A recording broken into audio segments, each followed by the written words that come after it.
A leitura que eu faço do problema da discricionariedade no Brasil parte principalmente da relação com a questão do patrimonialismo e do estamento, que aparece pela primeira vez em Raimundo Faoro. O Raimundo Faoro construiu a sua obra principalmente a partir da década de 50. Antes dele, já existiam algumas interpretações importantes, ou pelo menos uma tentativa de interpretar e de conhecer melhor o Brasil, os intérpretes do Brasil, no caso, Sérgio Buarque de Holanda, Caio Prado Júnior, Gilberto Freire. São, sem dúvida alguma, interpretações bem interessantes. O Caio Prado foi o primeiro a aplicar o referencial teórico marxista e aí dá um destaque maior para o elemento econômico, para compreender as relações políticas, a formação do Brasil, enfim. O Gilberto Freire recebe uma influência muito forte da sociologia norte-americana.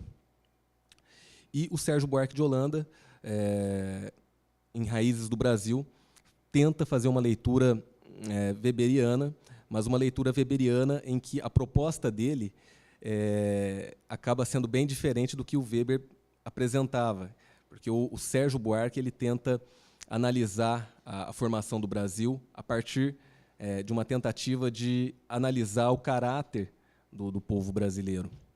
A tese dele, do homem cordial, que depois ele faz uma autocrítica, mas a tese do homem cordial vai nesse sentido.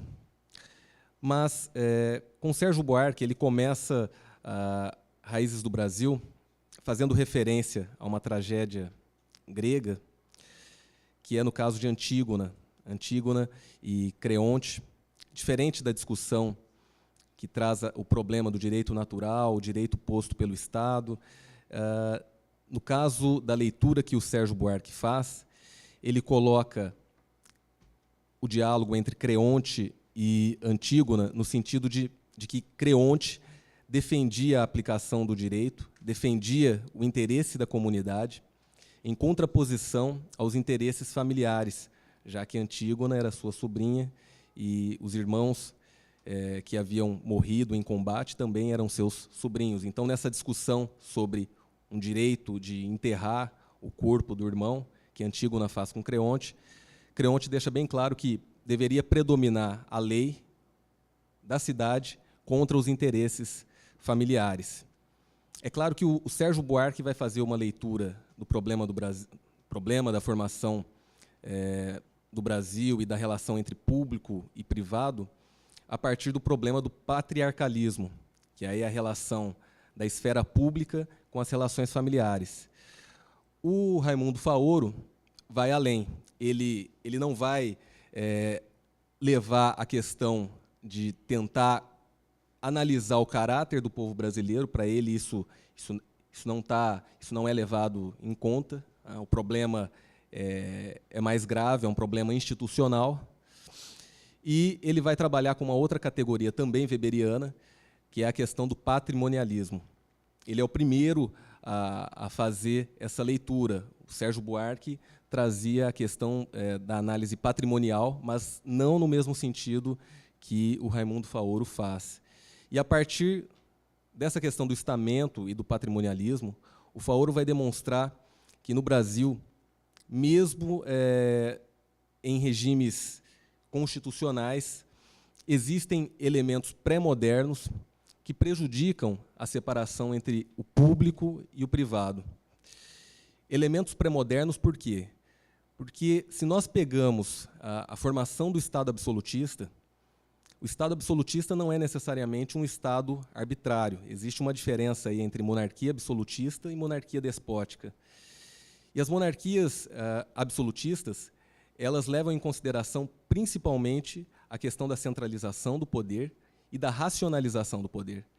Então, numa leitura que o Martin Van Creveld faz sobre aquele discurso, né, de Luís XIV, quando Luís XIV fala que ele representava o Estado, na verdade, é meio que uma resistência a um movimento de despersonalização do poder e de racionalização do poder, já que agora nós temos a formação de uma burocracia. E boa parte das decisões que acontecem na esfera política, na esfera do Estado, já não dependem apenas da vontade de quem exerce o poder. Existe uma estrutura burocrática que contribui para que essa decisão não seja arbitrária. É claro que, por diversos motivos, na monarquia absolutista ainda não existem os mecanismos constitucionais que nós conhecemos hoje para a limitação do poder, a questão da separação dos poderes, a questão de uma jurisdição constitucional, isso vem depois, isso é aprofundado depois. Mas o momento de ruptura da modernidade com o medievo traz como característica importante a questão da despersonalização do poder, a questão de uma construção institucional onde a vontade é colocada num outro plano. A vontade já não é mais o elemento dominador. O que o Raimundo Faoro demonstra no Brasil é que, ao contrário, aqui mesmo em tempos em que nós apresentamos um regime constitucional com propostas e com mecanismos de controle do poder, a vontade acaba se sobrepondo a esses mecanismos. A vontade acaba se sobrepondo ao direito. E isso pode ser percebido na maneira como o Brasil incorporou diversos mecanismos de controle do poder a partir da questão do constitucionalismo moderno. Então, nós, analisando as três principais matrizes do constitucionalismo moderno, o constitucionalismo francês, o constitucionalismo inglês e o constitucionalismo estadunidense, nós percebemos que, cada um à sua maneira, foi elaborando técnicas de controle do poder para evitar que o poder se manifestasse de forma arbitrária. Então, no caso da Inglaterra, nós vemos uma atuação mais destacada dos juízes do Common Law, em defesa do Common Law, contra uma monarquia despótica ou contra também movimentos excessivos por parte do parlamento. Nós vemos na França, principalmente após a Revolução, uma leitura de Rousseau, não sei se é a mais correta, mas os revolucionários franceses acabam fazendo uma associação entre vontade geral e a vontade do parlamento, e aí isso acaba dando margem para uma arbitrariedade por parte da maioria. E no caso dos Estados Unidos, que é talvez a experiência que mais nos interessa, porque a partir da proclamação da República é o regime que se aproxima mais, né, da nossa experiência. Nós incorporamos as instituições criadas na experiência estadunidense. Nos Estados Unidos, nós temos a criação do presidencialismo, a criação do federalismo e a elaboração, não no texto constitucional, mas a elaboração na experiência do sistema político norte-americano da criação de uma corte constitucional com o papel, com o objetivo de defender ou sustentar a supremacia da Constituição, tanto contra a atividade excessiva por parte do Executivo, como também a atividade excessiva por parte do Parlamento, já que a guerra de independência dos Estados Unidos, o processo de independência, passa principalmente pela desconfiança que os colonos tinham em relação ao parlamento inglês. A disputa começa quando o parlamento inglês aumenta os tributos contra os colonos, e os colonos, como não tinham representação no parlamento inglês, dão início a uma resistência armada, e isso culminou no processo de independência norte-americano. Então, há uma desconfiança também com a vontade da maioria. Então, a Suprema Corte cumpre esse papel. É claro que os pais fundadores, por exemplo, Thomas Jefferson, que era um simpatizante da Revolução Francesa, vai olhar com desconfiança já a atuação dos juízes da Corte Constitucional. Os juízes não tinham legitimidade. E aí já começa um pouco a discussão sobre ativismo ou não. O debate entre eles é bem mais antigo. No Brasil, os problemas institucionais são um pouco diferentes. Nós, primeiro, tivemos uma monarquia, não era uma monarquia constitucional, era muito mais uma monarquia despótica. Nós assimilamos o poder moderador.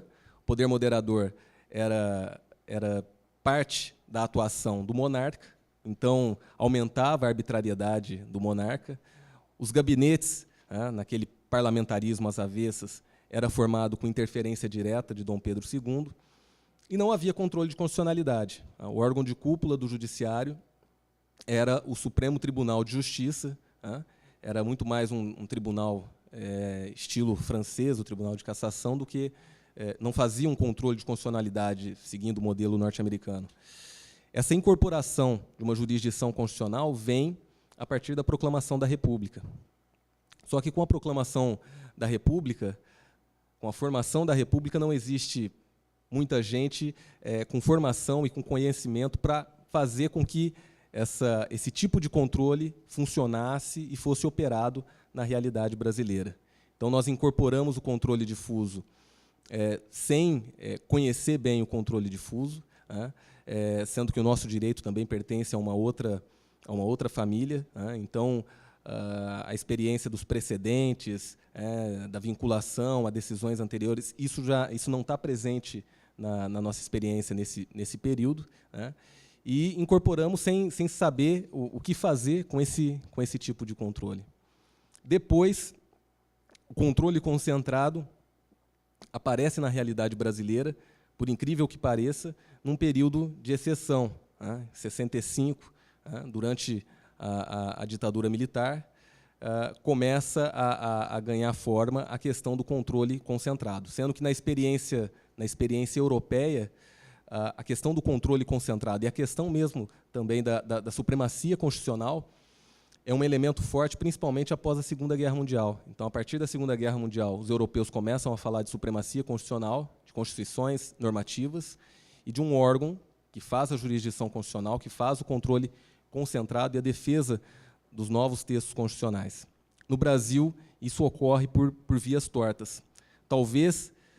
Provavelmente, esses elementos, a maneira como nós incorporamos esses mecanismos institucionais, a nossa origem estamental, a nossa origem patrimonialista, fez com que o nosso constitucionalismo tivesse contornos estranhos, fez com que o nosso liberalismo político, porque é dentro da corrente do pensamento liberal que esses mecanismos são pensados, o nosso liberalismo tivesse também outros contornos.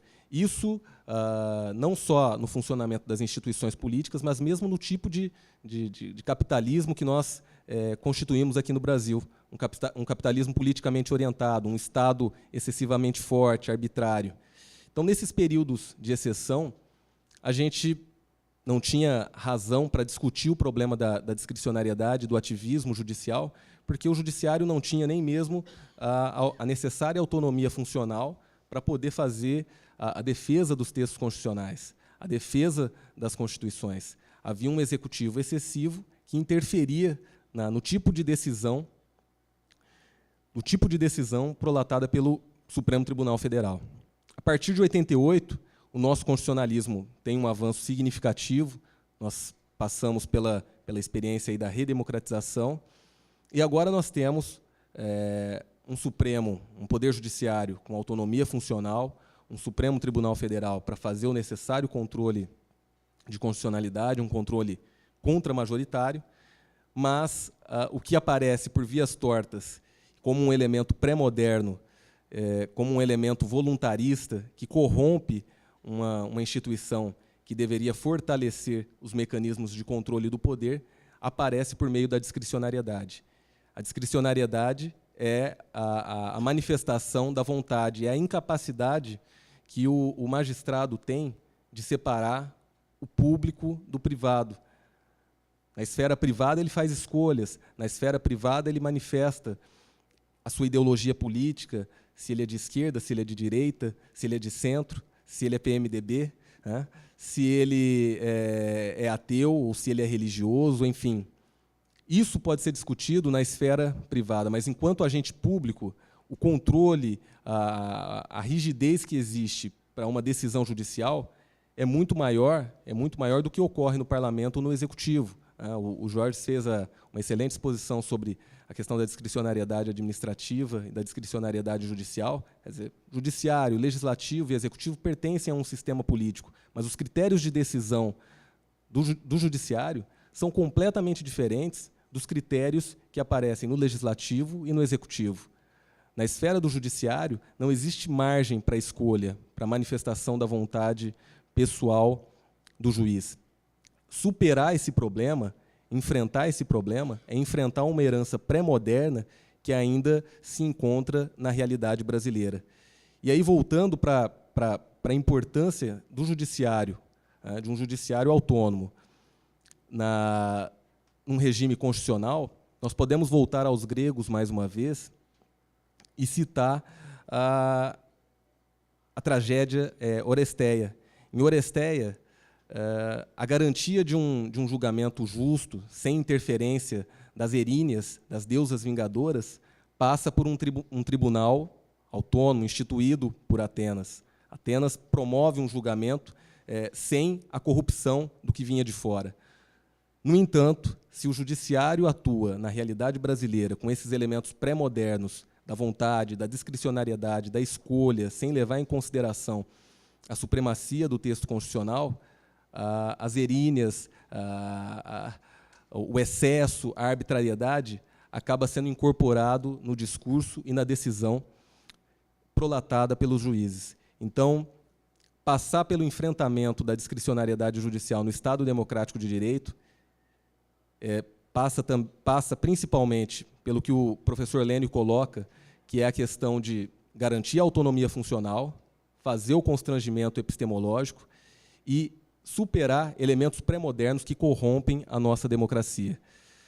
Com isso, eu encerro as minhas palavras. Muito obrigado.